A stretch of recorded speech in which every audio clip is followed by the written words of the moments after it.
नहीं हो सकता।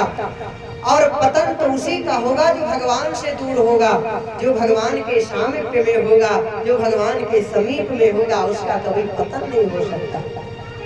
जिस दिन हम भगवान को छोड़ देंगे, ये भगवान हमको छोड़ देंगे, तो हमारा पतन हो सकता है।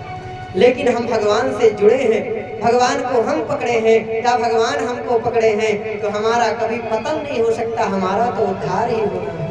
तो कैसे पता चले कि हम भगवान को पकड़े हैं या भगवान हमको पकड़े हैं? भगवान ने स्पष्ट कहा है, मत कथा वाचकम नित्यम मत कथा श्रवणे रतम मत कथा प्रीति मनसः नाहं त्यक्षामि ते नरः।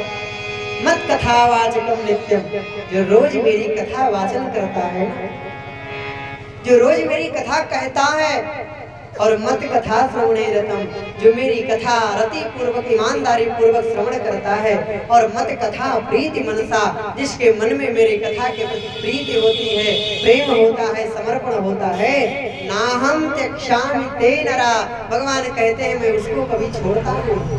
अब भगवान हम आपको पकड़ रखे हैं, तो हम आपका पतन तो नहीं हो सकता। भगवान पकड़ रखे हैं, इसका उचित उत्तर यही है कि हम आप भगवान की कथा से जुड़े हैं। भगवान का चरित्र गा करके सुन करके हम लोग भगवत प्राप्ति हो जाएगी। हम आप भगवान को प्राप्त कर लेंगे, हमारे आपके जीवन का जो सार है वह प्राप्त हो जाएगा।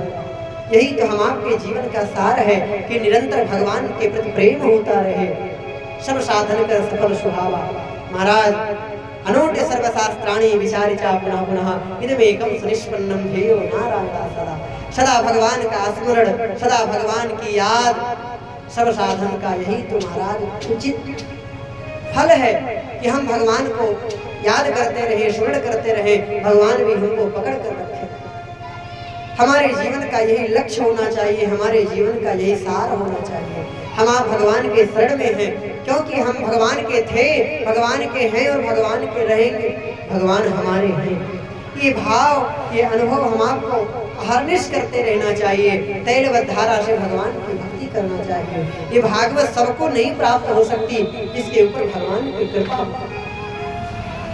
किसको दी जाए ये भागवत, किसको सुनाई जाए ये भागवत, किसे लायक है ये भागवत, ऐसा विचार किया है महाराज श्री वेद व्यास भगवान ने। भागवत की रचना तो करी है, लेकिन भागवत सुनाए किसको?